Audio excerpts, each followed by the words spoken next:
Per due volte è Nicola Ferrari a decidere in extremis a favore del Verona l'incontro con il Sassuolo. La prima quando al 93esimo segna il gol del 3-3 che manda le due squadre ai supplementari, vero supplizio con i giocatori ancora a corto di preparazione. Poi quando, quinto e ultimo rigorista dei Veneti, chiude il match freddando Pomini. Il terzo turno di Coppa Italia lo passa così l'Hellas e dire vero supplizio con i giocatori ancora a corto di preparazione. Poi quando, quinto e ultimo rigorista dei Veneti, chiude il match freddando Pomini.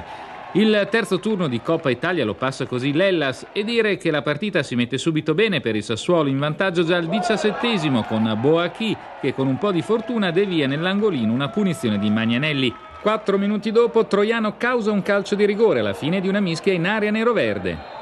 Va sul dischetto Ferrari che alza troppo la mira. Ma il pareggio degli scaligeri arriva al 27esimo. Piccioni va a vuoto su Ferrari che può andare al cross, Berrettoni in sacca. Il gol più bello della serata arriva al 33esimo. Triangolo Troiano, Boachi Troiano che infila Rafael. Si va al riposo sul 2-1. Il nuovo pareggio del Verona si concretizza al 18esimo. Consolini va a vuoto sul neoentrato da Alessandro che batte Pomini. Quando ormai i supplementari sembrano inevitabili, la Ribi riporta in vantaggio il Sassuolo al 44esimo, ma i padroni di casa gettano via la vittoria nei minuti di recupero.